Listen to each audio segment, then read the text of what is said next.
அனைவருக்கும் இனிய காலை வணக்கம்.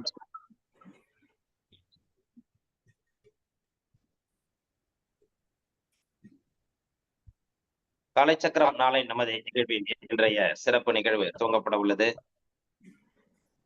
ரோட்டரி மாவட்டம் 2981 மாவட்ட ஆளுநர் ரொட்டேரியன்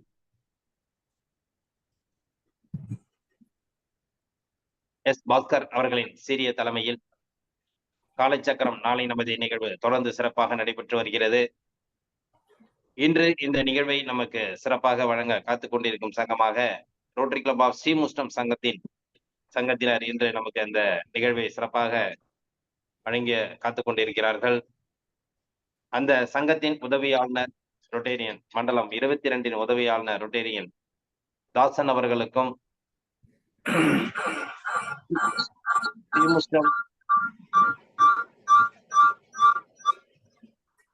ஸ்ரீமுஷ்ணம் ரோட்டரி சங்கத்தின் தலைவர் ரொட்டேரியன் ரவிசுந்தர் தொடர்ச்சியாக நம்ம சங்கத்துல நம்ம காலைச்சக்கரம் நிகழ்வு 3 வருடங்கள் பயணித்து சிறப்பாக முதல் வருடம் பொருளாளராகவும் அடுத்த வருடம் செயலாளராகவும் இந்த வருடம் தலைவராகவும் பதவியேற்று இந்த நிகழ்வை நமக்கு சிறப்பாக அளிக்க காத்துக் கொண்டிருக்கிறார்.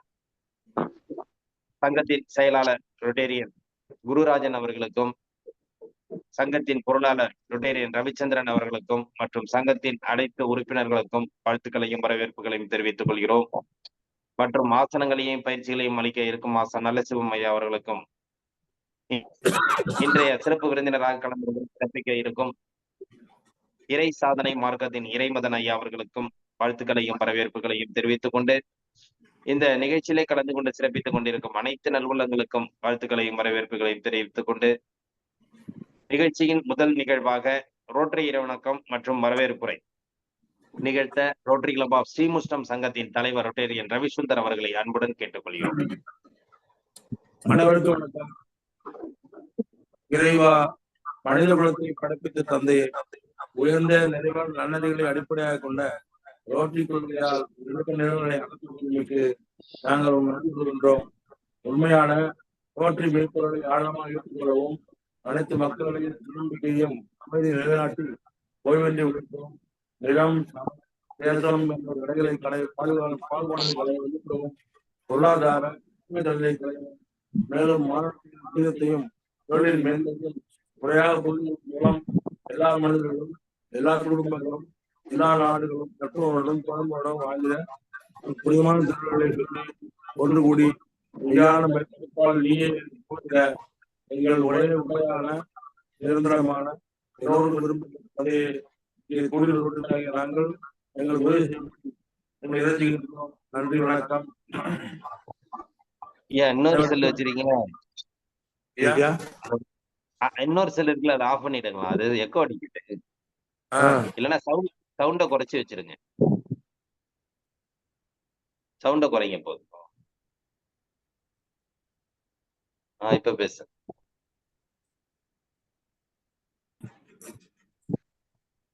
அனைவருக்கும் காலை வணக்கம். நமது காரைக்கால் பிரின்சிட்டி நடத்தக்கூடிய இந்த காலச்சக்கர நிகழ்வானது 2 ஆண்டுகளை கடந்து 3ஆம் ஆண்டில் ஆலடி எடுத்து வைத்து நடந்து கொண்டிருக்கிறது. ஒரு மாதம் நடைபெற்று இன்று 1/8/2024 ஸ்ரீமுஷ்ணம் சங்கத்திற்கு வாய்ப்பினை வழங்கியிருக்கிறது. மகிழ்ச்சியோடு இந்த நிகழ்வினை அளித்த மாவட்ட ஆளுநர் பாசமிகு நண்பர் பாஸ்கரன் அவர்களை அன்போடு வரவேற்கின்றோம். அதுபோல எங்களுடைய ஏஜி அவர்கள் தாசன் அவர்களையும் அன்போடு வரவேற்கின்றோம். அதுபோல் நேற்றைய முன்தினம்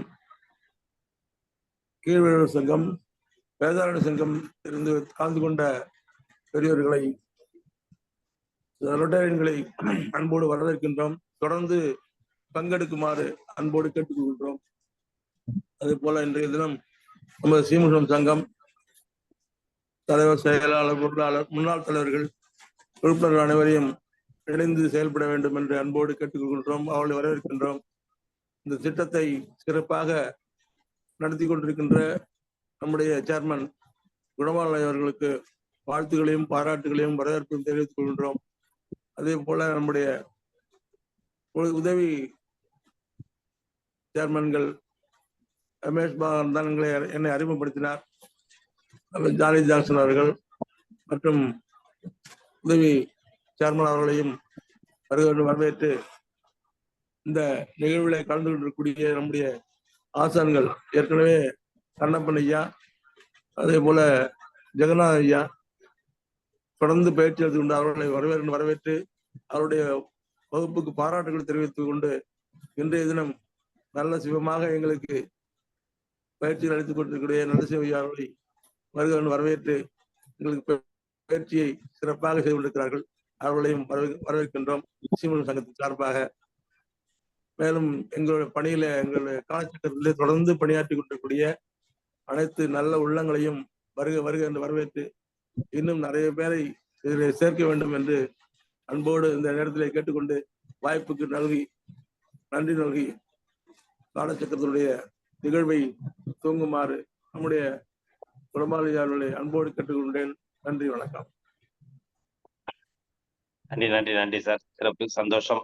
அருமையானதொரு காலை வேளையிலே நமக்கு வரவேற்புரை நிகழ்த்தி இந்த நிகழ்வை சிறப்பானது ஒரு துவக்கத்தை ஏற்படுத்தி கொடுத்த ரோட்டரி கிளப் ஆஃப் ஸ்ரீமுஷ்டம் சங்கத்தின் தலைவர் ரவிசுந்தர் அவர்களுக்கு அனைவரின் சார்பாக நெஞ்சார்ந்த நன்றிகளையும் வாழ்த்துக்களையும் தெரிவித்துக் கொள்கிறோம். நன்றி சார். நிகழ்ச்சியின் அடுத்த நிகழ்வாக இறைவேண்டுதல் அளிக்க ஆசான் நலேசிவம் ஐயா அவர்களை அன்புடன் கேட்டுக்கொள்கிறோம்.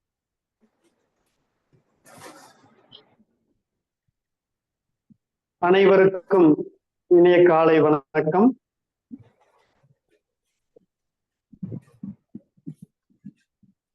தெளிவு குருவின் திருமேனி காண்டல், தெளிவு குருவின் திருநாமம் செப்பல்,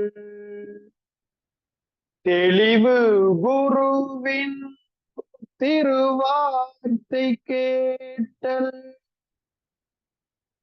தெளிவு குரு சிந்தித்தல் தானே, தெளிவு குரு சிந்தித்தல் தானே.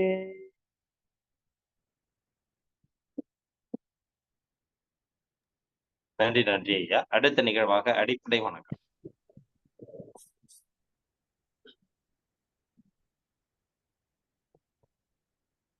அப்படியே சின்மத்திர வச்சுக்கோங்க. வஜ்ராசனம் இல்லைன்னா சுகாசனம், பத்மாசனத்துக்கு வந்துக்கலாம். நேர் ஸ்ட்ரெயிட்டா போடுங்க. நல்லா அகர ஓசை நல்லா உச்சரிக்கிறோம்.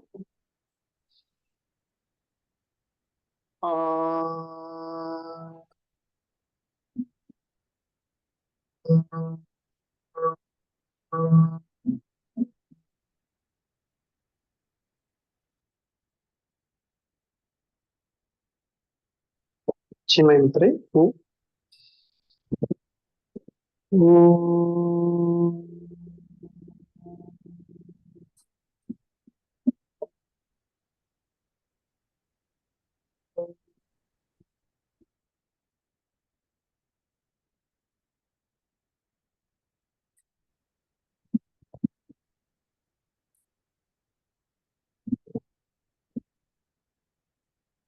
ஆதிமுத்திரை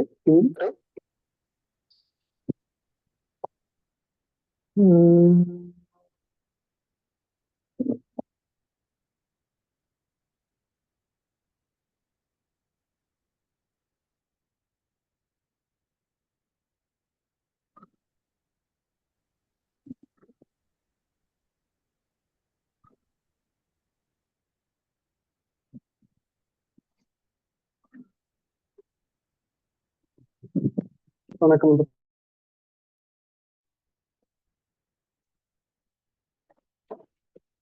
அன்னைக்கு வணக்கம், தந்தைக்கு வணக்கம், ஆசான் அவர்களுக்கு வணக்கம். வைகரை துயிலெழு, அன்னைக்கு வணக்கம், தந்தைக்கு வணக்கம், ஆசான் அவர்களுக்கு வணக்கம். வணக்கம் ஐயா, வெற்றி உறுதி. தன்னை சூழ்ந்ததறி வெற்றி உறுதி. வணக்கம்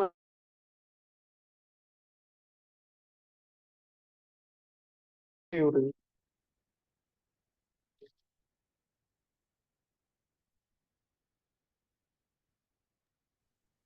நன்றி நன்றி ஐயா. நிகழ்ச்சியின் அடுத்த நிகழ்வாக சந்திர வணக்கம் மற்றும் ஆசன பயிற்சிகள்.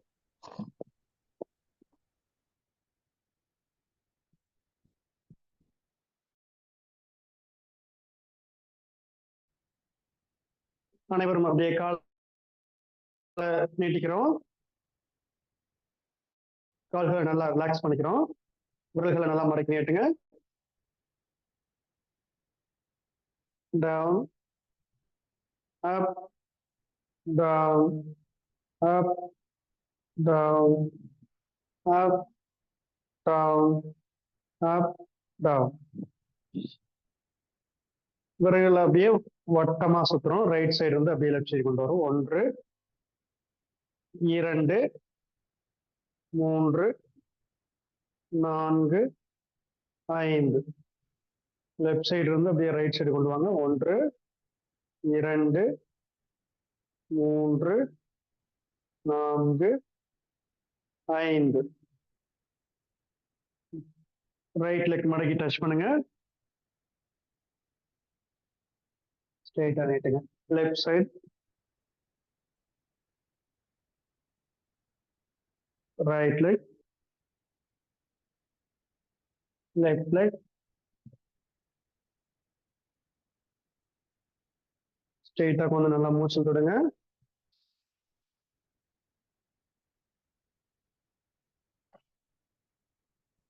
நின்ற நிலைக்கு வந்துடுறோம்.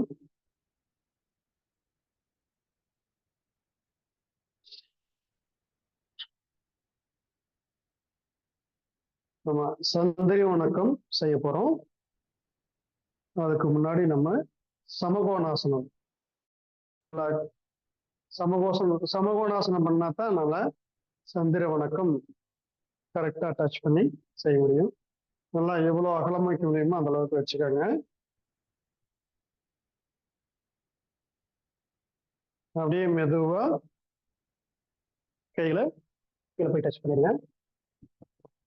டச் பண்ணிட்டு அப்படியே மெதுவா கையில கால் விரல பிடிக்க ட்ரை பண்ணுங்க. கால் நல்லா உறுதியா வச்சுக்கணும்.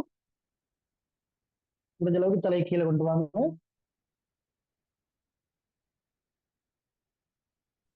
கையை கீழே ஊனி காலை கொஞ்சம் அகலம் வைக்கணும் வச்சுட்டு பின்னாடி வணக்க வச்சுக்கிறோம். முடியலைன்னா கையை கீழே ஊனி தலை எவ்வளவு கீழே கொண்டு வர முடியுமோ அந்த அளவுக்கு கீழே கொண்டு வாங்க. 1 2 3 4 5 6 7 8 9 10 11 12 13 14 15. ஓய்வு.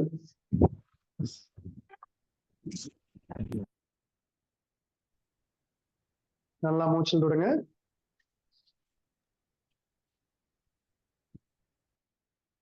மேட்டோட ரைட் சைடு பக்கமா நின்னுக்கிறோம். ஒரு அடி கேப் வச்சுக்கோங்க. சந்திர வணக்கம் 1.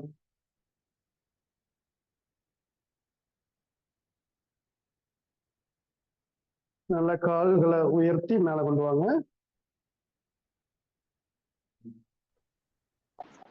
2 லெஃப்ட் சைடு கோணாசனம். ஸ்ட்ரெயிட்டா வந்துருங்க. Right side கோணாசனம்.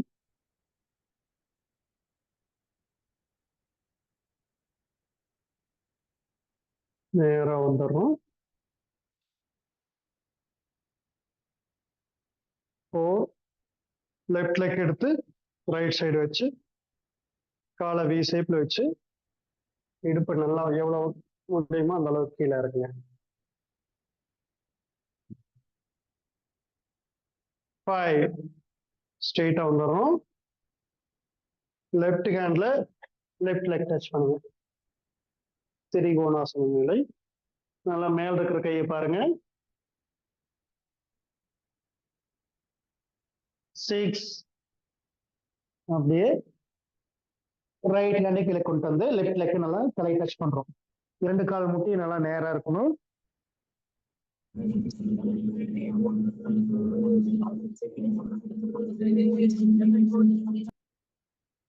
செவன்.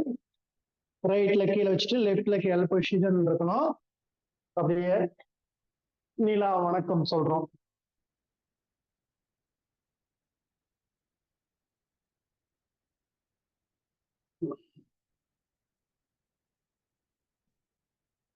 கைகளை ஊனி இடுப்பு அப்படியே நல்லா முன்பக்கமா திருப்பி ரைட் லெக் நல்லா காலை ஸ்ட்ரெயிட்டா நீட்டி வச்சிருக்கணும். நல்லா கால் மேல உட்கார்ந்து லெஃப்ட் லெக் சைடு வணக்க வச்சு நிக்கிறோம். ரைட் லெக் ஸ்ட்ரெயிட்டா இருக்கு. அப்படியே ரைட் சைடு திரும்புறோம். ரைட் லெக்ல நல்லா அமர்ந்து வணக்க வைக்கணும். லெஃப்ட் லெக் வந்து நல்லா ஸ்ட்ரெயிட்டா வச்சுக்கணும்.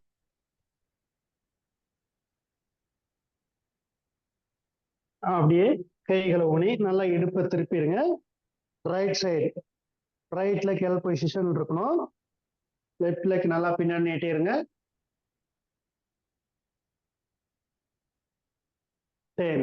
நல்ல பேக் பெண்டிங். நீலா வணக்கம்.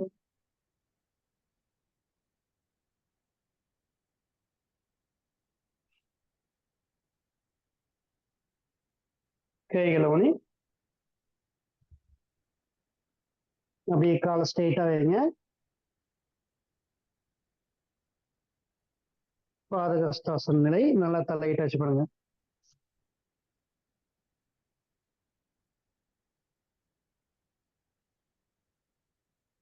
திரிகோணாசன நிலை. ரைட் ஹேண்டு ரைட் லெக் கீழே இருக்கு. மேல லெஃப்ட் ஹேண்டை திரும்பி பாருங்க.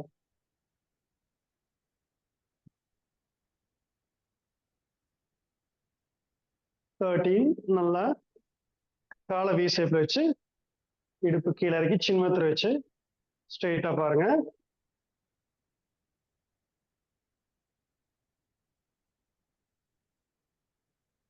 ஸ்ட்ரெயிட்டா வந்துருங்க. ரைட் லெக் எடுத்து லெஃப்ட் சைடு கொண்டு வந்துருங்க. லெஃப்ட் சைடு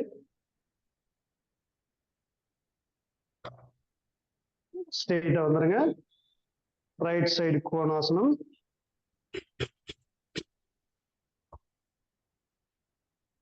தாடாசன நிலை. நல்ல காலை உயர்த்தி அது அப்படியே வணக்கம் நிலை வந்துடும். சந்திர வணக்கம். லெஃப்ட் சைடு செஞ்சுட்டோம். இப்ப ரைட் சைடு தாடாசனம். கைகள் நல்லா உயர்த்தி குதிக்கால் நல்லா மேல உயர்த்துங்க. 2. Right side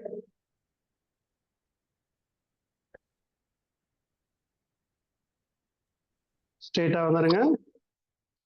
3.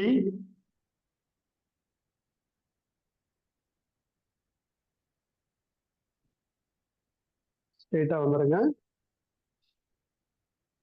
நல்லா மூச்சு இழுத்துட்டு ரைட் லெக் எடுத்து நல்லா அகலமா வச்சு காலை வி ஷேப்ல நல்லா காலை விரிச்சிடுறோம். சின்முத்திரை வச்சு நிற்கிறோம்.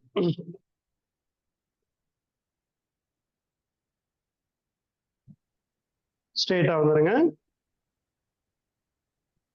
Right hand right leg touch பண்ணுங்க. நல்லா மேல பாருங்க.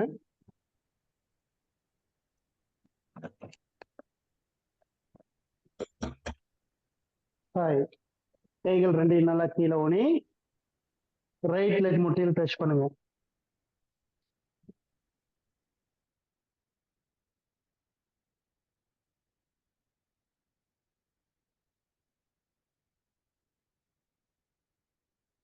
ரைட் லெக் எல் பொசிஷன் வச்சுக்கிறோம். லெஃப்ட் ஹேண்டு லெஃப்ட் லெக் நல்லா பின்னாடி நீட்டி நல்லா சந்திர வணக்கம் மேல பாருங்க.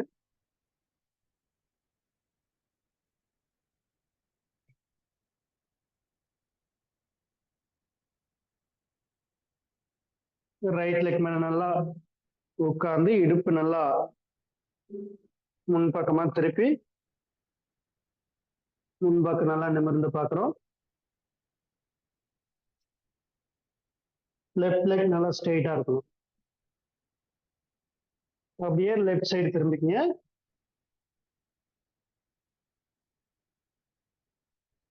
வணக்க வைக்கிறோம். ரைட் லெக் நல்லா ஸ்ட்ரெயிட்டா இருக்கு.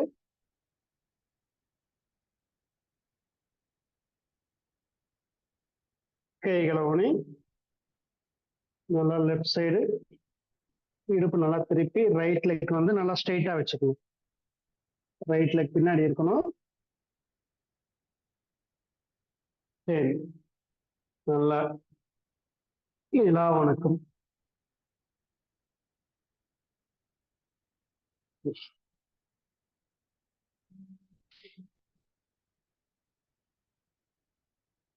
ரெண்டு கால் முட்டி நல்லா ஸ்ட்ரெயிட்டா இருக்கு.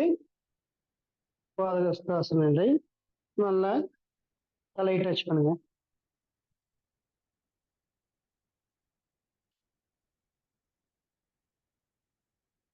திரிகோணாசன நிலை. Left hand right leg, left hand left leg கீழே இருக்கு. ரைட் ஹேண்ட் மேல பாருங்க. முழங்கால் முட்டி ரெண்டும் ஸ்ட்ரெயிட்டா இருக்கணும்.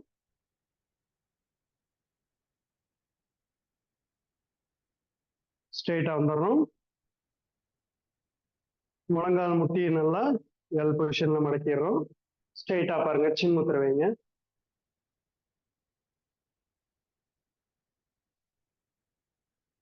அப்படியே ஸ்ட்ரெயிட்டா வந்துருங்க. லெஃப்ட் லெக் எடுத்து ரைட் சைடு வச்சுக்கோங்க. வணக்க வச்சோம். கோணாசனம்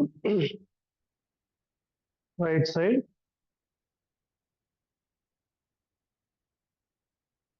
ஸ்ட்ரெயிட்டா வந்துருங்க. லெஃப்ட்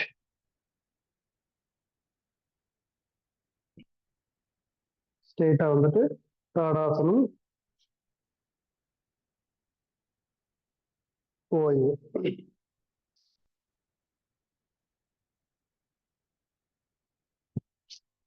ரொம்ப சிறப்பா சந்திர வணக்கம் செஞ்சிட்டோம். அமர்ந்த நிலைக்கு வந்துடுறோம். கால் நீட்டிங்க. நல்லா மூச்சு விடுங்க.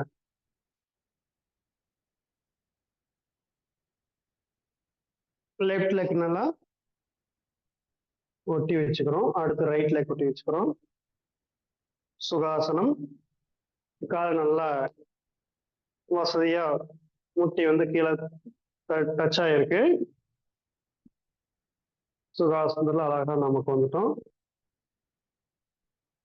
சின்முத்திர வச்சு நல்லா மூச்சில் விடுங்க.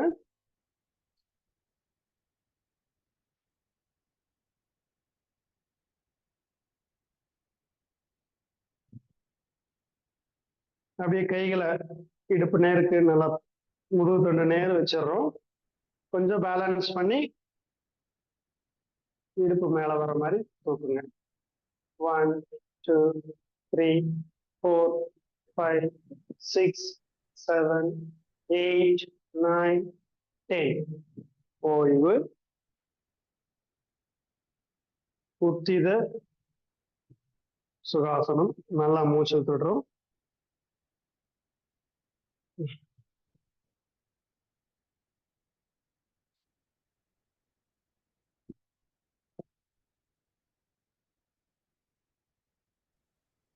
நுரையீரலுக்கு இந்த ஆசனம் செய்யறதுனால நல்லா சுவாசம் கிடைக்கும். அப்படியே மூச்சு பேச்சுக்கு போய்க்கிறோம். பெருவரில் வச்சுக்கோங்க. 1 2 3 4 5 6 7 8 9 10. அப்படியே மோதிர வரல வச்சுக்கிறோம். பெருவரில் எடுத்துறோம். 1 2 3 4 5 6 7 8 9 10. ஓய்வு. கபாலபதி. நல்லா மூச்சு விட்டோம்.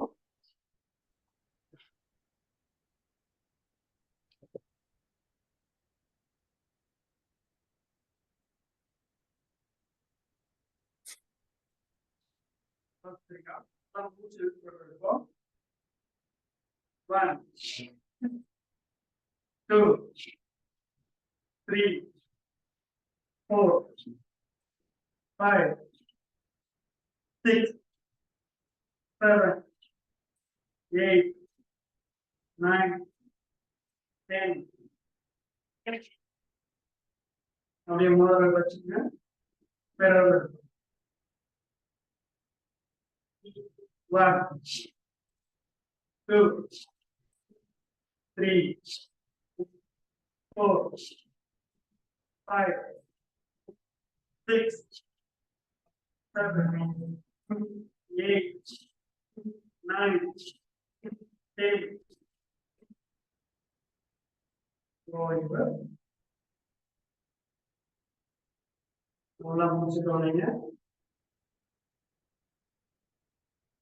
நன்றாக சுவாசத்துக்குள்ள துரியப்படுத்திக்கிறோம். ஆழ்ந்து மூச்சு எடுத்து மெதுவாக வெளியிடும்.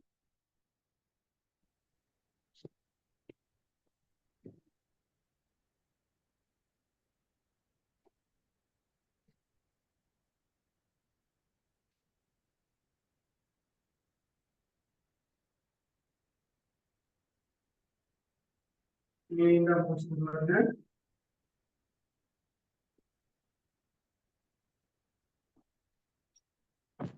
அப்படியே ஸ்ட்ரெயிட்டா படுத்துருங்க.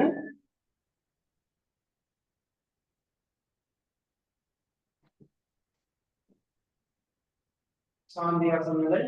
ஆழ்ந்து மூச்செடுத்து மெதுவாக விடுங்க.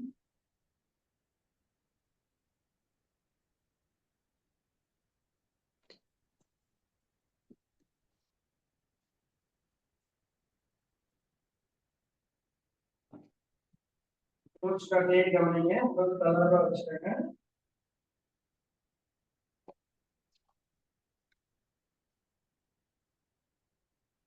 உச்சி முதல் பாதம் வரை எந்தவித இறுக்கமில்லாமல் தளர்வு விடுகிறோம்.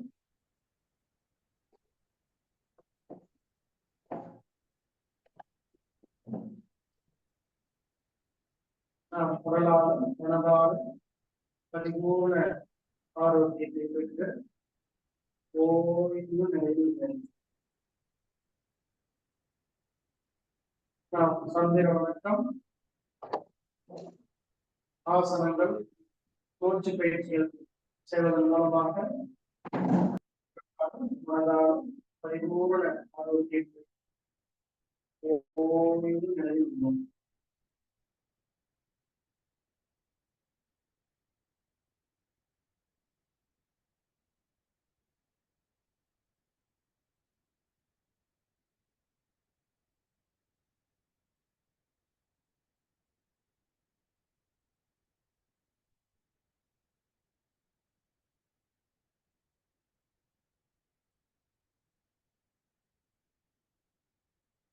அப்படியே விடுத்து நினைக்கிறோம். கைகள்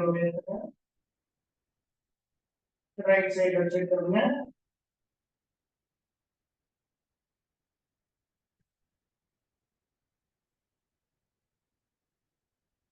நல்லா கைகளை ஒண்ணி ஒன் சைடா திருப்பி வச்சுக்கோங்க.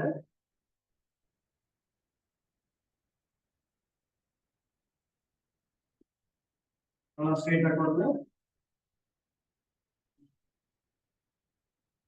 ரொம்ப சிறப்பாக முயற்சி செய்கின்றோம்.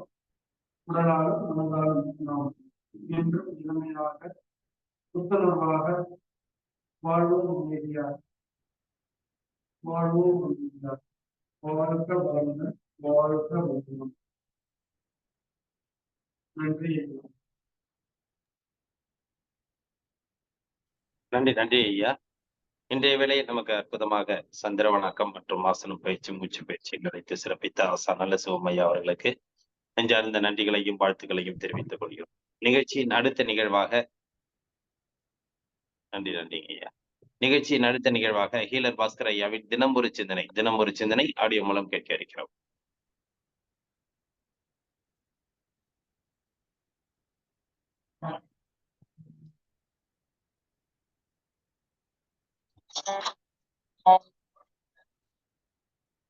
இயற்கை விவசாயம் சீர்படட்டும்.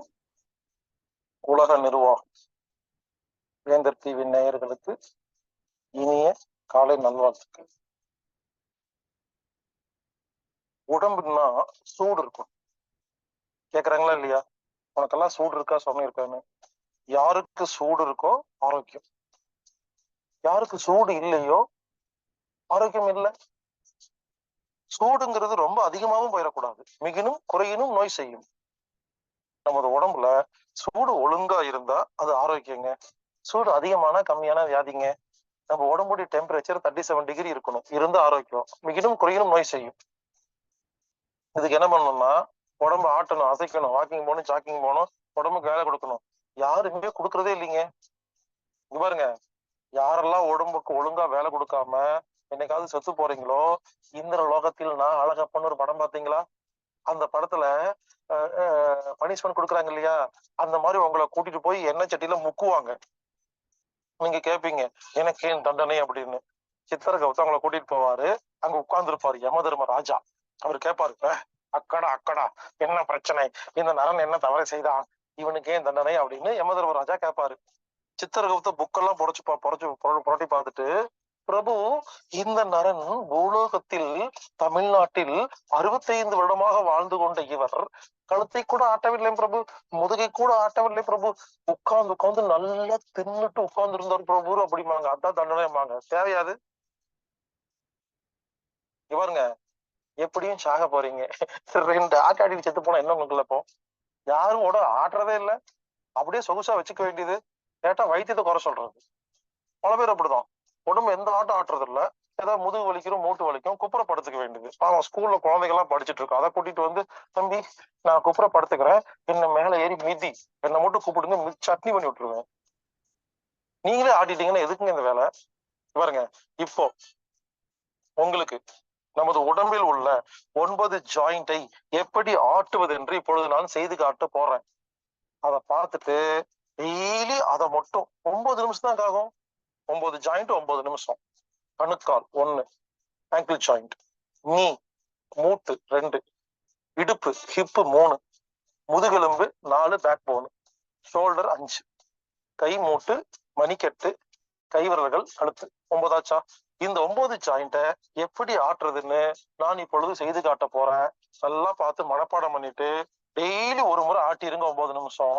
உங்க உடம்புக்கு அவ்வளவு சூடு கிடைக்கும், ரத்தம் சுத்திகரிக்கும், லிம்பாட்டிக் சிஸ்டம் சொல்றாங்க இல்லையா, நிணநீர் ஓட்டம் ஒழுங்காகும். அதுக்கப்புறம் மூட்டு வலி, முழங்கால் வலியில எதுவுமே இருக்காது. இருந்தா 100 நாள்ல சரியா போயிடும். செஞ்சு காட்டுட்டுங்களா? பாருங்க, இதுல என்ன தெரியுமா காமெடி? இந்த 9 ஜாயிண்ட் பயிற்சிய கடந்த 8 வருஷமா உலக மக்களுக்கு பல்வேறு நாடுகளுக்கு போய் பிரச்சாரம் பண்ணி சொல்லி கொடுத்துட்டு இருக்கேங்க. ஆனா எல்லாரும் பார்த்துட்டு போய் வீட்டுல போய் செய்கிறதே இல்லைங்க. 2 வருஷம் 3 வருஷம் கழிச்சு என்ன வந்து பார்த்துட்டு, ஐயா வாழ்க வளமுடன், வாழ்க வளமுடன், உங்க ப்ரோக்ராம் எல்லாம் வந்திருக்கேன், யூடியூப்ல எல்லாம் பார்த்திருக்கேன், எனக்கு மூட்டு வலிக்குதுங்க அப்படின்னு சொல்லும் போது சங்கடமா இருக்குதுங்க. நான் ஒரே ஒரு கேள்விதான் கேட்பேன், இந்த 9 ஜாயிண்ட் பயிற்சியை நான் செஞ்சு காமிச்சேன்ல, நீங்க பாத்தீங்களான்னு. எல்லாரும் சொல்றாங்க பார்த்தேன். பார்த்தா பத்தாது, செய்யணும். பல பேர் என்ன சொல்றாங்க, இதெல்லாம் செய்யறதுக்கு நேரமே இல்லைங்க, ரொம்ப பிஸி. என்ன பெரிய பிஸி? யாராவது இந்த 9 ஜாயிண்ட் பயிற்சி பண்றதுக்கு நேரம் இல்லைங்க, பிஸியா இருக்குன்னு சொன்னீங்கன்னா நான் என்ன தெரியுமா பதில் சொல்லுவேன்? 24 மணி நேரத்தில் 9 நிமிடம் உங்கள் உடம்பை ஆட்டுவதற்கு உங்களுக்கு நேரம் இல்லை என்றால் உங்களுக்கு எது வலிச்சா எனக்கு என்ன? வாங்க, என்னங்க இது அநியாயமா இருக்கு. நம்ம உடம்புக்காக ஒரு நாளைக்கு ஒரு 5 நிமிஷம் 10 நிமிஷம் நேரம் கூட கொடுக்க முடியலன்னா எப்படிங்க ஆரோக்கியமா இருக்க முடியும்? இப்பொழுது 9 ஜாயிண்ட் பயிற்சியை செய்து காட்ட போறேன், பாருங்க. அதே மாதிரி செய்யுங்க, உடல் ஆரோக்கியமாக இருக்கும். மொத்தம் 9 ஜாயிண்ட் பயிற்சி 9 நிமிஷம் நான் செஞ்சு காமிக்கிறேன், அப்படியே மனப்பாடம் பண்ணிக்கங்க. 1 கணுக்கால், 2 மூட்டு, 3 இடுப்பு, 4 முதுகு, 5 ஷோல்டர், 6 கை மூட்டு, 7 கை மணிக்கட்டு, 8 கை விரல்கள், 9 கழுத்து. முதல் ஜாயிண்ட் கணுக்கால், கால் 1 அடி அகலம், இடுப்புல கை, காலை முன்னால் நீட்டி, இங்க பாருங்க, கால் இந்த மாதிரி சுத்தணும். வலது பக்கம் 10 முறை, இடது பக்கம் 10 முறை.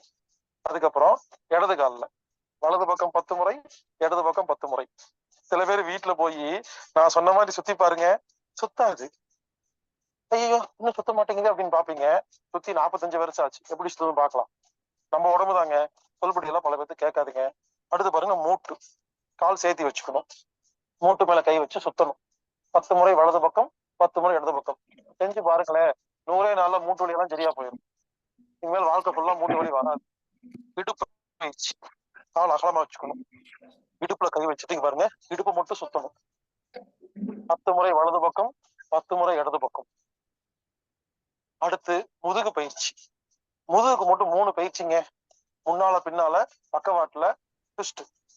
பாருங்க, முதல் பயிற்சி கால் அகலமா வச்சுக்கணும், இடுப்புல கை வச்சுக்கணும். மெதுவா முன்னால குனியணும், மெதுவா பின்னால சரியணும். இந்த மாதிரி 10 முறை. அடுத்து பக்கவாட்டுல பாருங்க, ஒரு பக்கம் கையை எடுத்து ஒரு பக்கம் சரியணும். இந்த பக்கம் இப்படி 10 முறை. கட்டை விரல உள்ள வச்சு 4 விரலையும் மடக்கி இந்த மாதிரி கையை வச்சுக்கிட்டு பின்னால ஒருத்தரை குத்துற மாதிரி 1 1 2 2 10 முறை செய்யணும். முதுகுக்கு மட்டும் 3 பயிற்சி. அடுத்தது ஷோல்டர். கால் ஒரு அடி அகலம், கட்டை விரல உள்ள வச்சு 4 விரலையும் மடிச்சிங்க பாருங்க, இந்த மாதிரி சுத்தணும்.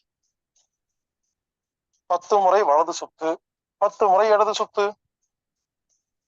கை மூட்டு, கால் சேர்த்தி வச்சுக்கணும், 2 கையும் ஒன்னா சேர்த்தணும். பாருங்க இந்த மாதிரி 10 முறை வலது பக்கம், 10 முறை இடது பக்கம். கை மணிக்கட்டு, கட்டை விரல உள்ள வச்சு 4 விரலையும் மடிச்சிங்க பாருங்க. கை விரல்கள், கட்டை விரல் உள்ள வச்சு 4 விரல வச்சு நல்லா பிரஸ் பண்ணணும், சூரிய மாதிரி பிரிக்கணும். கழுத்து, கால் சேர்த்தி வச்சுக்கணும், கை 2 ஒண்ணு சேர்த்தணும். இங்க பாருங்க,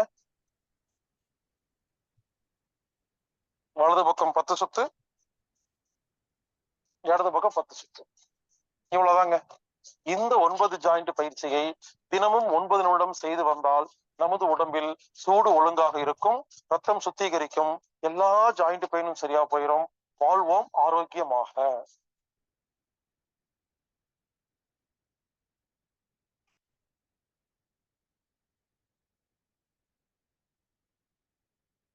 நன்றி நன்றி ஐயா.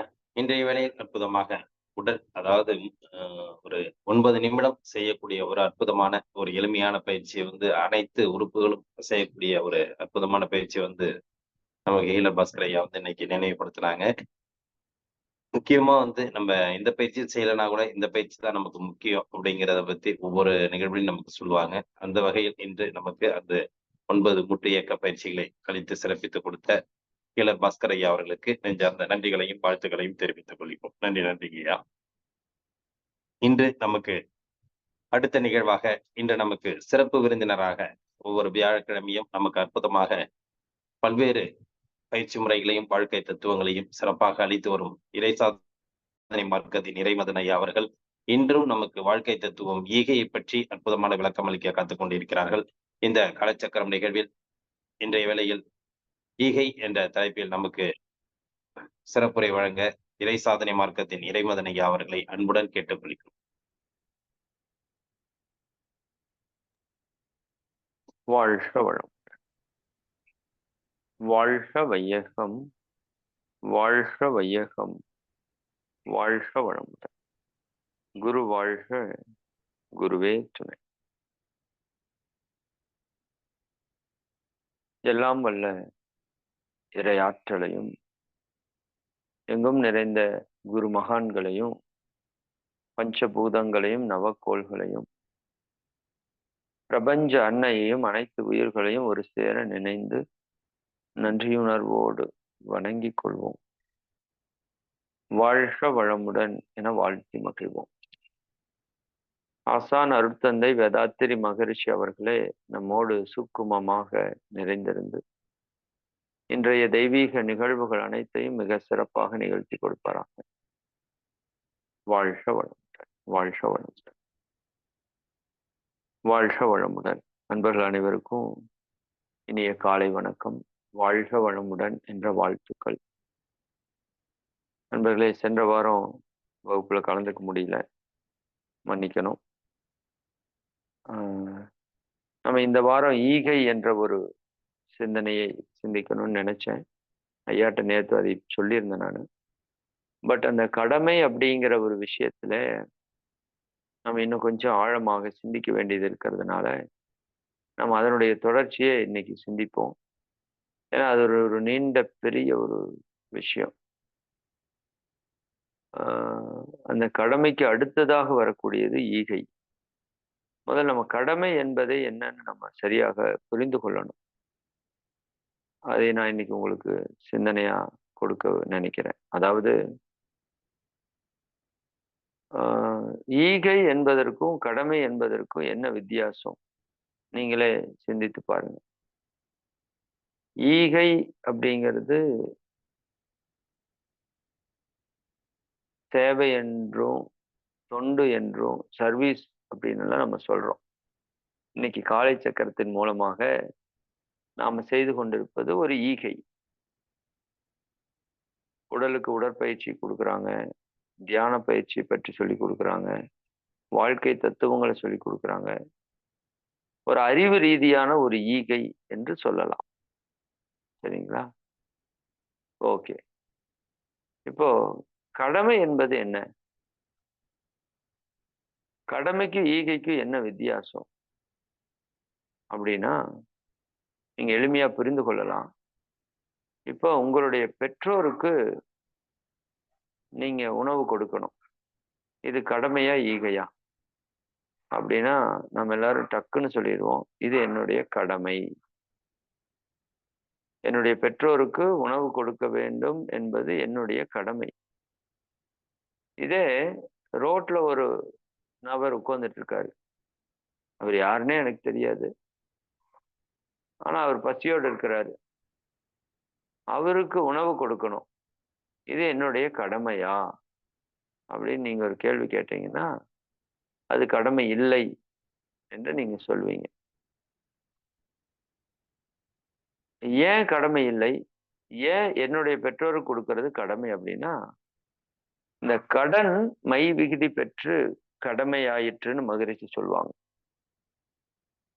நாம நம்ம பெற்றோர்கிட்ட இருந்து கடன் பெற்றிருக்கிறோம். என்ன கடன்? நம்மை பெற்று வளர்த்தி ஆளாக்கி இத்தனை வசதிகளை ஏற்படுத்தி கொடுத்து இத்தனை நாள் எனக்கு தேவையான எல்லாவற்றையும் அவங்க கொடுத்துருக்குறாங்கல்ல. அவங்க உடல் உழைப்பை, அறிவை, ஆற்றலை எல்லாத்தையும் நான் கடனாக பெற்றிருக்கிறேன். அப்ப அந்த பெற்ற கடனை திருப்பி கொடுப்பதற்கு பேர் தான் கடமை என்று பெயர். நல்லா புரிந்து கொள்ளுங்க. அதனாலதான் சொன்னேன், due to the society is duty. Due to the society is called duty. அதான் டியூட்டி. டியூட்டின்னு நம்ம என்ன சொல்றோம்? இந்த சொசைட்டிக்கு நான் டியூ கட்டுறேன். ஏன்னா இந்த சொசைட்டியால தான் நான் வாழ்ந்துட்டு இருக்கிறேன் இல்லையா?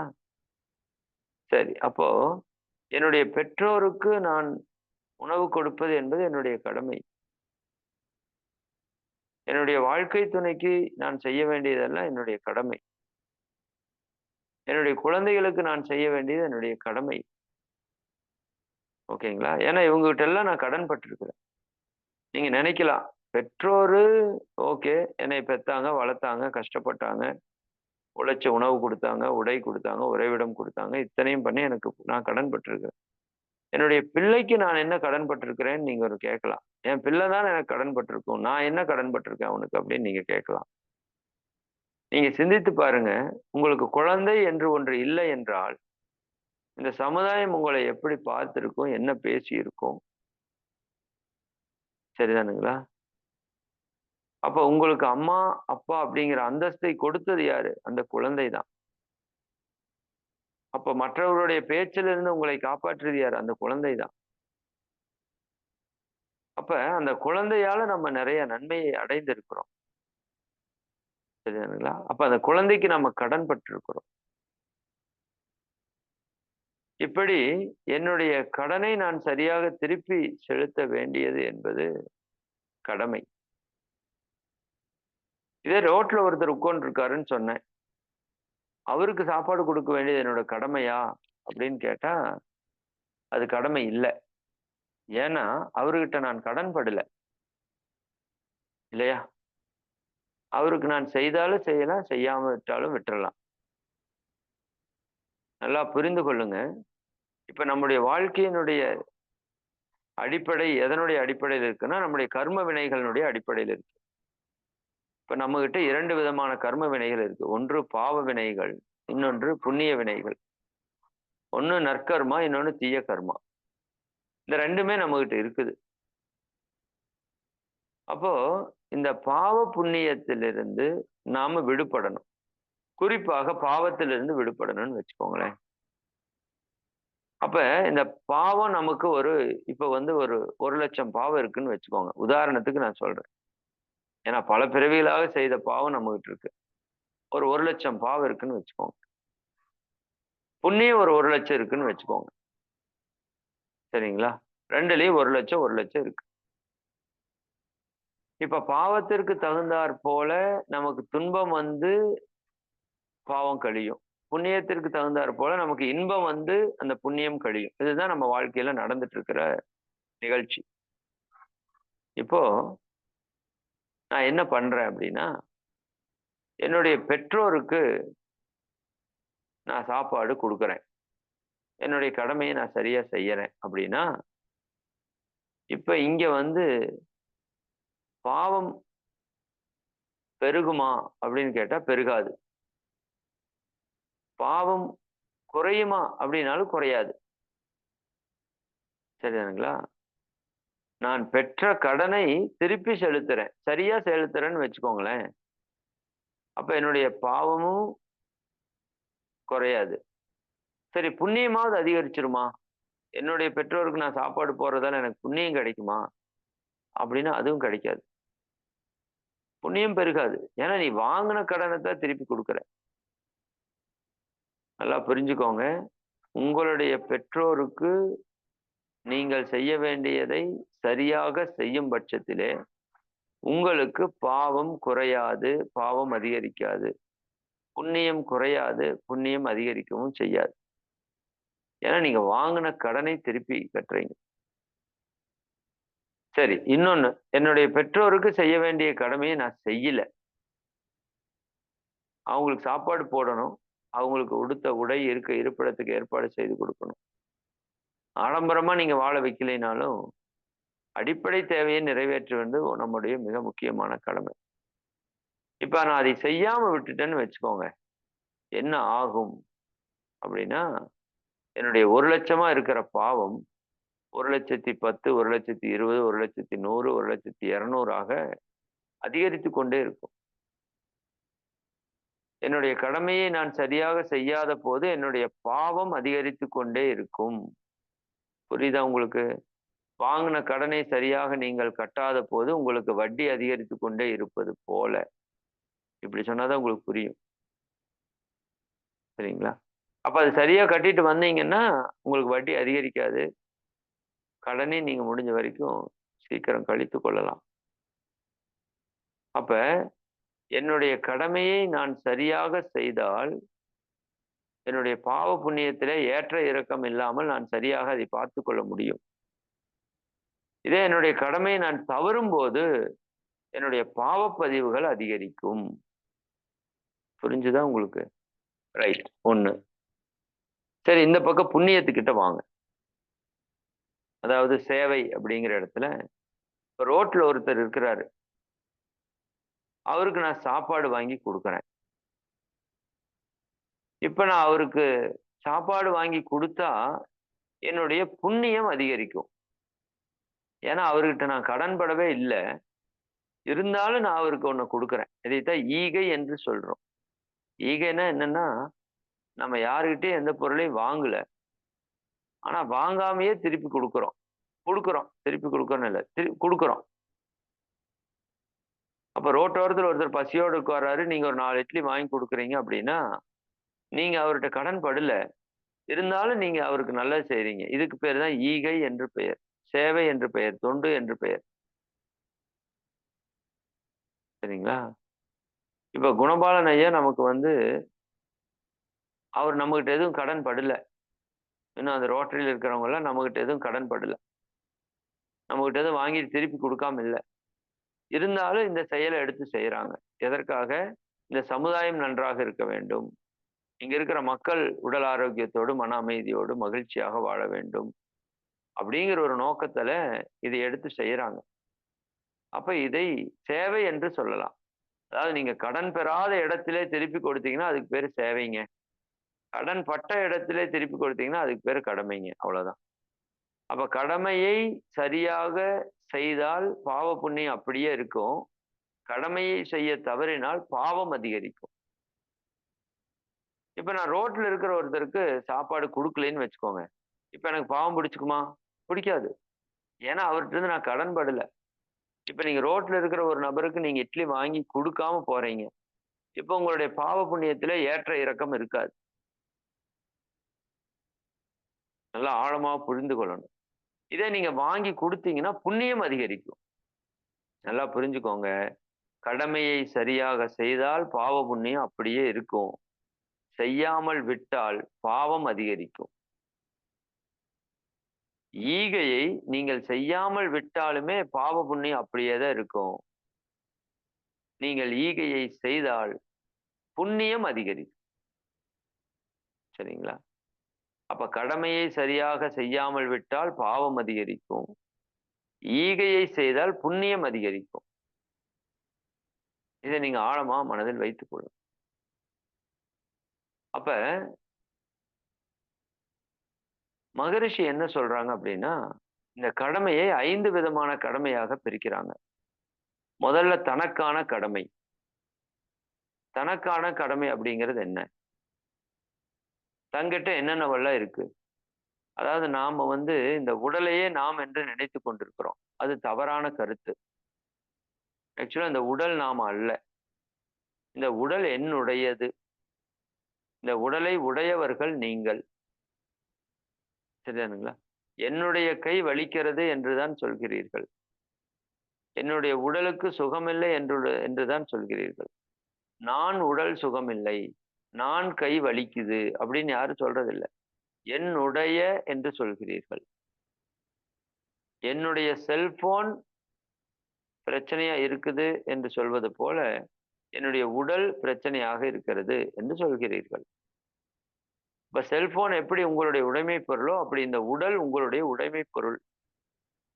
செல்போன் உங்களுக்கு இந்த வாழ்க்கையை நடத்துறதுக்கு பயன்படுவது போல உங்களுடைய மொத்த வாழ்க்கையை நடத்துறதுக்கு பயன்படக்கூடிய ஒரு கருவி இந்த உடல். அப்படித்தான் இயற்கை நமக்கு இந்த உடலை கொடுத்திருக்கிறது. நாம் இந்த உடலுக்குள்ள குடிகொண்டு இருக்கிற ஆன்மா. ஒரு வீட்டுக்குள்ள நம்ம வசிப்பது போல இந்த உடலுக்குள்ள நம்ம ஆத்மஸ்வரூபமாக வசித்து கொண்டிருக்கிறோம்.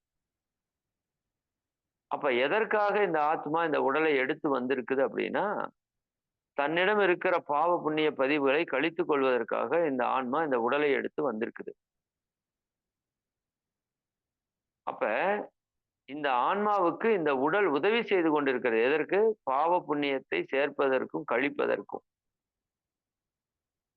அப்ப இந்த ஆன்மா உடலை விட்டு பிரிஞ்சு போச்சு, இந்த உடல் கெட்டு போச்சு, உடல் போயிருச்சு, உடல் அழிஞ்சு போச்சு, இறந்துட்டோம் அப்படின்னா இந்த ஆன்மா எந்த நோக்கத்திற்காக இங்க வந்ததோ அதை அடைய முடியாது. அப்ப இந்த உடல் எனக்கு இறை உணர்வுக்காக பாவ பதிவுகளை போக்குவதற்காக இறைவனால் கொடுக்கப்பட்டிருக்கிறது அப்படி வைத்துக் கொள்ளுங்க. நீங்க ஆத்மா, உங்களுடைய உடைமை பொருள் இந்த உடல். இப்ப நீங்க ஒரு வீட்டுல ஒரு வாகனம் வச்சிருக்கீங்க, அந்த வாகனம் உங்களை நினைத்த இடத்திற்கு அழைத்து செல்கிறது. இப்ப வாகனம் உங்களுடைய உடைமை பொருள். அப்ப அந்த வாகனத்தை சரியாக வைத்திருக்க வேண்டியது உங்களுடைய கடமை. ஏன்னா அந்த வாகனத்திடம் நீங்க கடன் படுறீங்க. அந்த வாகனம் உங்களை தூக்கி சுமக்கிறது. சரிங்களா? அப்ப அந்த வாகனத்தை நீங்கள் சரியாக வைத்திருப்பது உங்களுடைய கடமை. சரியா வச்சிருக்கலைன்னா அது உங்களுக்கு துன்பத்தை கொடுத்துரும். நல்லா புரிஞ்சுக்குங்க. அப்ப இந்த உடல் என்கின்ற ஒரு அற்புதமான கருவி அம்மா வயிற்றுக்குள்ளிருந்து அந்த இருதயம் இயங்க துவங்கியது இன்று வரைக்கும் நிற்காமல் இயங்கி கொண்டிருக்கிறது. 30 ஆண்டுகள், 40 ஆண்டுகள், 50 ஆண்டுகள், 60 ஆண்டுகள் அந்த இருதயம் நிற்காமல் இயங்கி கொண்டிருக்குது. இது யாருக்காக ஓடிட்டு இருக்கு அப்படின்னு பார்த்தா, நாம இறையுணர்வை பெறுவதற்காக அது ஓடிக்கொண்டிருக்கிறது. இந்த நுரையீரல் அம்மா வயிற்றிலிருந்து வெளியே வந்த உடனே முதல் மூச்சு இழுத்ததுலேருந்து இன்னைக்கு வரைக்கும் ஒரு நாளைக்கு 21,600 மூச்சு இழுத்து விட்டுட்டு இருக்கு உங்க நுரையீரல். அது யாருக்காக இழுத்து விடுகிறது? உங்களுக்காக இழுத்து விடுகிறது. நீங்கள் இறையுணர்வை பெற வேண்டும் என்பதற்காக இழுத்து விடுகிறது. இப்படி நம்ம உடல் முழுவதுமாக யாருக்காக வேலை செய்கிறதுனா எனக்காக வேலை செய்கிறது. இந்த கால் என்னை நினைத்த இடத்தில் தூக்கி செல்கிறது, கை நினைத்த செயல்களை செய்கிறது, கண் நான் பார்ப்பதை பார்க்கிறது, கேட்கிறது, மூளை சிந்திக்கிறது. அப்ப இந்த உடல் எனக்காக பல செயல்களை செய்து கொண்டிருக்குது. அப்ப இந்த உடலிடம் நான் கடன் பட்டிருக்கிறேனா அப்படின்னு நீங்க சிந்தித்து பாருங்க. ஆமாம், இந்த உடலிடம் நீங்கள் கடன் பட்டிருக்கிறீர்கள். அப்ப அந்த கடனை திருப்பி அடைப்பதற்கு என்ன வழி என்று கேட்டால், உங்களுக்கு உடலுக்கான உடற்பயிற்சியை செய்ய வேண்டும். அதான் பாஸ்கர் ஐயா சொன்னாங்க. ஒரு 9 நிமிஷம் உன்னோட உடலுக்கு கூட உன்னால பயிற்சி செய்ய முடியலனா நான் ஏன் உன்னை பத்தி கவலைப்படணும்? அதற்கான துன்பத்தை நீ அனுபவி. பெற்றோருக்கு எப்படி செய்ய வேண்டிய கடமையை சரியா செய்யலைன்னா உனக்கு பாவம் அதிகரிக்குமோ, அப்படி உங்க உடலுக்கான பயிற்சியை நீங்கள் செய்வது உங்களுடைய கடமை என்று மகிழ்ச்சி சொல்றார். தனக்கான கடமையில முதல் கடமை உங்கள் உடலுக்கான பயிற்சியை நீங்கள் செய்ய வேண்டும். ஏன்னா இந்த உடலை காலையிலிருந்து இரவு வரைக்கும் போட்டு தட்டி எடுத்து பயன்படுத்துறீங்க இல்லையா? இப்ப பயன்படுத்தினதுக்கு கடனுக்கு திருப்பி ஏதாவது நீங்க கொடுத்துருக்கிறீங்களான்னா ஒன்றும் கொடுக்கறது இல்லை. எடுக்கத்தான் செய்கிறோமே தவிர கொடுப்பது ஒன்றும் இல்லை. உங்களை காத்தால இருந்து சாயங்காலம் வரைக்கும் ஒரு ஆபீஸில் கூப்பிட்டு பெண்ட் எடுத்து வேலை வாங்கிட்டு உனக்கு 10 காசு கொடுக்க மாட்டேன் போடான்னு சொன்னா எப்படி இருக்கும் உங்களுக்கு? சரிதானுங்களா? அப்ப இந்த உடலை காலையில இருந்து இரவு வரைக்கும் பயன்படுத்துறோம். பொருளை ஈட்டுவதற்கு இதைத்தான் பயன்படுத்துறீங்க, பொருளை அனுபவிப்பதற்கு இதைத்தான் பயன்படுத்துறீங்க. எல்லாத்துக்கும் இந்த உடலை பயன்படுத்தி போட்டு அதற்கான செயலை நீங்க சரியா செய்யாம இருந்தா அது எந்த விதத்துல நியாயம்? அப்ப அதனுடைய விளைவு தான் இன்னைக்கு நம்ம உடல்ல வந்துட்டு இருக்கிற நோய்கள். அப்ப தனக்கான கடமையில முதல் கடமை என்னுடைய உடலை நான் ஆரோக்கியமாக வைத்துக் கொள்வதற்கான உடற்பயிற்சியை செய்ய வேண்டும். இன்னும் இந்த உடலுக்கு உணவை சரியாக நீங்க கொடுக்கணும். வண்டிக்கு சரியா பெட்ரோல் போடணுமா வேண்டாமா? கரெக்டா போட்டா தானே வண்டி ஓடும்.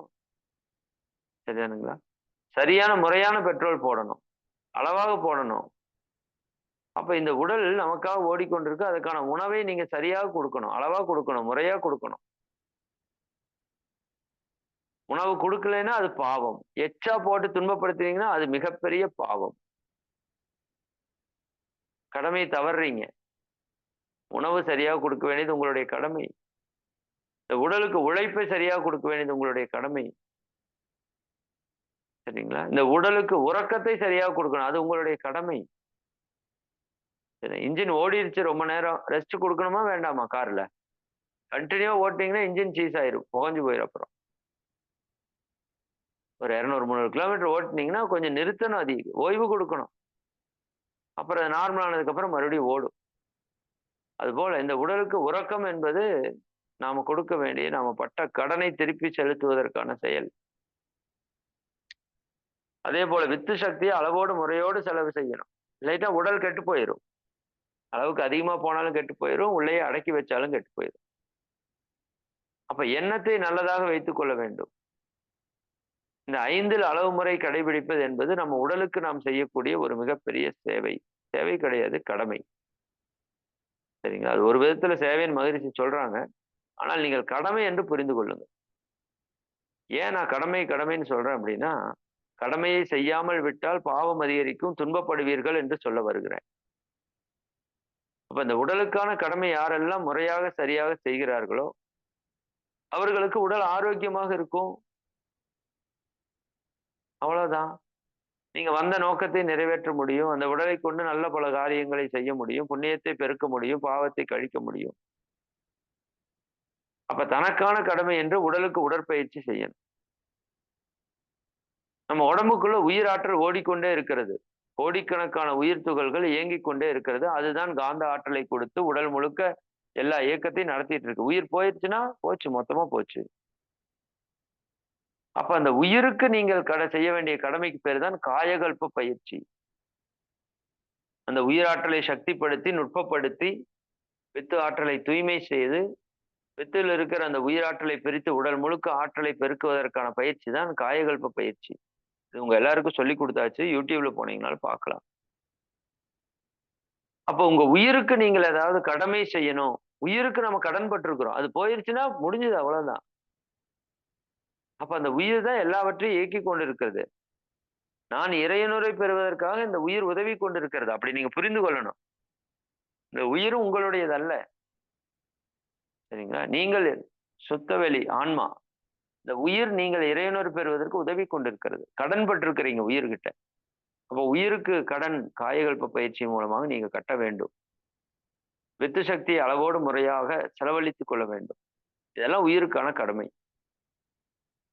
இன்னும் நம்ம மனம் காலையில் எந்திரிச்சதுல இருந்து இரவு உறங்குறது வரைக்கும் மனதை பல்வேறு நிலைகள்ல பயன்படுத்துறோம். அப்ப அந்த மனதிடம் நம்ம கடன் பட்டிருக்கிறோம். அப்ப அந்த மனதிற்கான கடமை என்ன? நீங்கள் தியானம் செய்ய வேண்டும். ஒரு நாளைக்கு 2 முறையாவது தியானம் செய்ய வேண்டும்.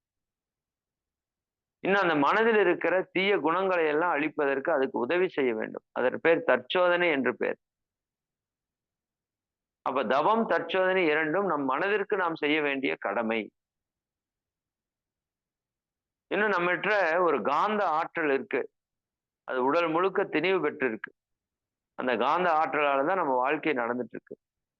அப்ப அந்த காந்த ஆற்றல் எனக்காக உதவி கொண்டிருக்கிறது. அதுக்கு நான் கடன்பட்டு இருக்கிறேன். அதை நிறைவேற்றுவதற்கு தான் ஜீவகாந்த பெருக்க பயிற்சி என்று மகரிஷி கொடுத்திருக்கிறாங்க. இது உங்களுக்கு இன்னும் சொல்லிக் கொடுக்கப்படல. இன் ஃபியூச்சர் அதை பத்தி நான் சொல்லிக் கொடுப்போம். இந்த பிரபஞ்ச சக்தியை எப்படி நம்முடைய சக்தியாக மாற்றிக்கொள்வது அப்படிங்கிறதுக்கு ஒரு பயிற்சி. அப்ப உங்களுடைய உடல், உயிர், மனம், ஜீவகாந்தம் இதெல்லாம் உங்களுக்காக உதவி கொண்டிருக்கிற உடைமை பொருள், உங்களுடைய உடைமை பொருள். நீங்கள் அது அல்ல. நீங்கள் அதனோட ஓனர். எப்படி காரனுடைய உரிமையாளர் நீங்களாக இருப்பது போல உங்க உடல், உயிர், மனம், ஜீவகாந்தத்துக்கு நீங்க உரிமையாளர். இது எல்லாமே நமக்காக உதவி கொண்டிருக்கிறது. அப்ப இதற்கு நாம கடன் பட்டிருக்கிறோம். அப்ப இந்த கடனை திருப்பி செலுத்த வேண்டியது நம்முடைய கடமை என்று நீங்கள் புரிந்து கொள்ள வேண்டும். இந்த உடற்பயிற்சி செய்யறது, தியானம் செய்யறது, காயகல்ப பயிற்சி செய்யறது, இதெல்லாம் நாம் ஏதோ சும்மா வேணா செய்யறது, இல்லாட்டி விட்டுறது. நன்றாக புரிந்து கொள்ளுங்கள். இந்த பயிற்சியெல்லாம் நீங்க முறையா முழுமையா செய்யாம இருப்பது என்பது உங்க உடலுக்கு, உயிருக்கு, மனதிற்கு, ஜீவகாந்தத்திற்கு நீங்கள் செய்யக்கூடிய பாவம். கடனை சரியா திருப்பி கட்டாம விட்டீங்கன்னா பாவம் அதிகரிக்கும். அதனுடைய விளைவாக உங்க உடல்ல நோய் வரும், மனதுல குழப்பம் வரும், வாழ்க்கையில சிக்கல் வரும். சரிங்களா? அப்ப இந்த இடத்தை நீங்க ஆழமான சிந்தனைக்கு எடுத்துக்கொண்டு, என்னுடைய உடலுக்கு உடற்பயிற்சி செய்வது என்னுடைய கடமை. அதை நீங்க செய்தே ஆகணும். கடமை நான் செய்தா செய்யலாம், செய்யாட்டி விட்டுறலாம்னு சொல்ல முடியாது. உங்க அம்மா அப்பாவுக்கு சாப்பாடு நீங்க போட்டா போடலாம், போடாட்டி விட்டுறலாம்னு சொல்ல முடியுமா? போட்டா நல்லது, போடலைன்னா பாவம் பிடிச்சிக்கும், அவ்வளவுதான். ஆனா ரோட்ல இருக்கிறவருக்கு நீங்க போய் கட்டாயம் செய்தே ஆகணும்னு நான் சொல்ல முடியாது. நீங்க செய்தா செய்யலாம், செய்யாட்டி விட்டுறலாம். அது ஈகை.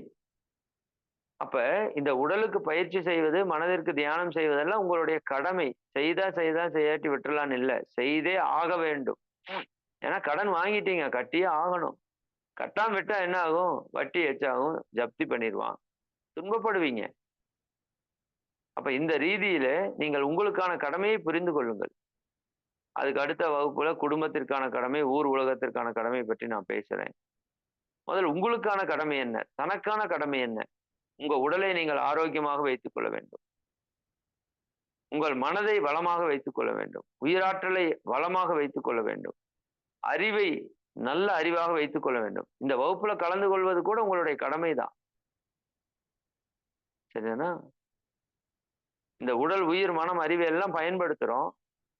அதற்கு ஏதாவது திருப்பி செலுத்துறோமானா ஒன்றும் செலுத்துறது இல்லை. இந்த வகுப்பின் மூலமாக உங்க அறிவுக்கு நீங்கள் கடனை கட்டுகிறீர்கள், அறிவை பெருக்கிக் கொள்கிறீர்கள். இது உங்களுடைய கடமை என்ற விதத்திலே உங்களுக்கான பயிற்சிகளை சரியாக முறையாக செய்யுங்கள். 5 அளவு முறை சரியாக கடைபிடியுங்கள். இது உங்களுக்கான கடமை. உங்களுக்கான கடமையை நீங்கள் சரியாக செய்யும் போது உங்கள் உடல், உயிர், மனம் அனைத்தும் ஆரோக்கியமாக இருக்கும் என்று கூறி இந்த சிந்தனையை நாம நிறைவு செய்கிறோம். இந்த புனிதமான நல்ல தினத்திலே இந்த ஒரு தெய்வீகமான வாய்ப்பை வழங்கிய காலை சக்கரம் குடும்ப அன்பர்களுக்கும், இந்த நிகழ்வில கலந்து கொண்டுள்ள அன்பர்கள் அனைவருக்கும் நன்றிகளையும் வாழ்த்துக்களையும் கூறி, நீங்களும் உங்கள் அன்பு குடும்பமும் அருட்பேராற்றல் கருணையினால் உடல் நலம், நீலாயுள், நிறை செல்வம், உயர்ப்புகள், மெஞ்ஞானம் ஓங்கி இறை உணர்வு, அறநெறி, கல்வி, தனம், தானியம், இளமை, வலிவு, துணிவு, நன்மக்கட்பேறு, அறிவில் உயர்ந்தோர் நட்பு, அன்புடைமை, அகத்தவம், அழகு, புகழ், மனித மதிப்புணர்ந்து ஒழுகும் பண்பு, பொறையுடைமை எனும் பேர் 16 பெற்று பெருவாழ்வு வாழ்க. வாழ்க வளமுடன். வாழ்க வளமுடன். வாழ்க வளமுடன். வாழ்க வளமுடன். மிக்க மகிழ்ச்சி. நண்பர்கள் அனைவருக்கும் நன்றி. ஐயா, எனக்கு அடுத்த ஒரு நிகழ்ச்சி இருக்கிறதால நான் நிறைவு செய்து கொள்கிறேன். உங்களுக்கு ஏதாவது டவுட் இருந்தா நம்ம அடுத்த வாரத்துல சிந்திப்போம். அனைவருக்கும் நன்றி. சிறப்பாக செயல்படுவோம். வாழ்க வளமுடன். நன்றி. நன்றி. நன்றிங்க ஐயா. சிறப்பான ஒரு நிகழ்வு. இன்று நமக்கு வாழ்க்கை தத்துவத்துல ஈகையை பற்றி, கடமை ஈகை என்ன என்பதை பற்றி ஒரு தெளிவான விளக்கம், தெளிவான புரிதல், அனைவருக்கும் தெளிவான ஒரு புரிதலை ஏற்படுத்தி சிறப்பான ஒரு வகுப்பை இன்னைக்கு நமக்கு அற்புதமா வழிநடத்தியிருக்காங்க இறை சாதனை மார்க்கத்தின் இறைமதன் ஐயா அவர்களுக்கும் இந்த நேரத்திலே நாம் அனைவரின் சார்பாக நெஞ்சார்ந்த நன்றிகளையும் வாழ்த்துக்களையும் தெரிவித்துக் கொள்கிறோம். நன்றி. நன்றிங்க ஐயா.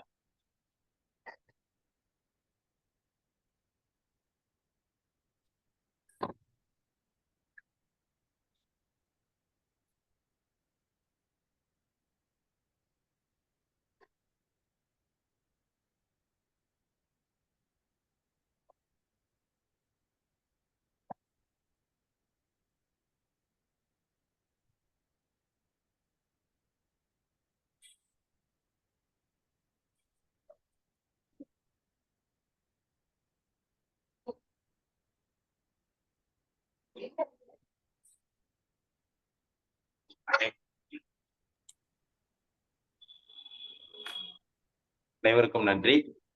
இந்த நிகழ்வு நமக்கு சிறப்பாக தொடர்ந்து மாவட்ட ஆளுநர் அவர்களின் தலைமையில் சிறப்பாக நடைபெற்று வருகிறது. இந்த நிகழ்வை இன்று நமக்கு சிறப்பாக இணைந்து வழங்கி சிறப்பித்த ரோட்டரி கிளப் ஆஃப் ஸ்ரீமுஷ்ணம் சங்கத்திற்கும் தலைவர், செயலாளர் உள்ளிட்ட அனைவருக்கும் இந்த நேரத்திலே நன்றிகளையும் வாழ்த்துக்களையும் தெரிவித்துக் கொள்கிறோம். அதே போன்று இன்று நமக்கு பயிற்சிகளையும் ஆசனங்களையும் சிறப்பாக அளித்துக் கொடுத்த நல்ல சிவம்மையா அவர்களுக்கும் நன்றிகளையும் வாழ்த்துக்களையும் தெரிவித்துக் கொள்கிறோம். இன்று சிறப்பு விருந்தினராக கலந்து கொண்டு இன்றைய நிகழ்வை நமக்கு ஈகையை பற்றி ஒரு அருமையான புரிதலை ஏற்படுத்தி அனைவருக்கும் ஒரு இன்றைய நிகழ்வை மனதில் ஆழமாக பதியும் வண்ணம் ஒரு சிறப்பான நிகழ்வாக ஏற்படுத்தி கொடுத்த இறை சாதனை மார்க்கத்தின் இறைமதன் ஐயா அவர்களுக்கும் நெஞ்சார்ந்த நன்றிகளையும் வாழ்த்துக்களையும் தெரிவித்துக் கொள்கிறோம். மற்றும் நிகழ்வுகளை கலந்து கொண்டு சிறப்பித்துக் கொண்டிருக்கும் அனைத்து நல்வுள்ளங்களுக்கும் இந்த கால வேளையிலே நன்றிகளையும் வாழ்த்துக்களையும் தெரிவித்துக் கொண்டு இன்றைய நிகழ்வை இத்துடன் நிறைவு செய்து மீண்டும் நாளை காலை நல்லதொரு நிகழ்வை சந்திப்போம் என்று நன்றி கூறி விடைபெறுகிறோம். நன்றி, வணக்கம். வாழ்க வளமுடன். வாழ்க வளமுடன். வாழ்க நலமுடன். நன்றிங்க ஐயா. வாழ்க வளமுடன். நன்றிங்க ஐயா. வாழ்க வையகம். வாழ்க வளமுடன். நன்றிங்கம்மா. வாழ்க வளமுடன். நன்றிங்க ஐயா. வாழ்க வளமுடன். நன்றிங்கம்மா. வாழ்க வளமுடன். மகிழ்ச்சிங்க ஐயா. நன்றிங்க ஐயா. வாழ்க வளமுடன். நன்றிங்க ஐயா. வாழ்க வளமுடன். நன்றிங்க ஐயா. வாழ்க வளமுடன். நன்றிங்க ஐயா. வாழ்க வளமுடன். நன்றிங்க ஐயா.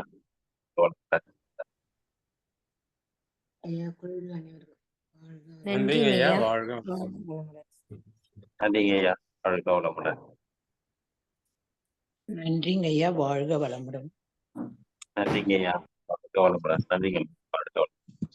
நன்றி ஐயா. வாழ்க வையகம். வாழ்க வளமுடன். நன்றிங்க ஐயா. நன்றிங்க ஐயா. வாழ்க வளமுடன். நன்றிங்கம்மா. வாழ்க வளமுடன். நன்றிங்க ஐயா. வாழ்க வையகம். வாழ்க வையகம். வாழ்க வளமுடன். நன்றிங்க ஐயா. வாழ்க வளமுடன். நன்றிங்க ஐயா. வாழ்க வளமுடன். வாழ்க நலமுடன். வாழ்க வையகம். நன்றிங்க ஐயா. வாழ்க வளமுடன். வாழ்க வளமுடன். நன்றிங்கம்மா. வாழ்க வளமுடன். நன்றிங்க ஐயா. வாழ்க வளமுடன். நன்றிங்கம்மா. வாழ்க வளமுடன்.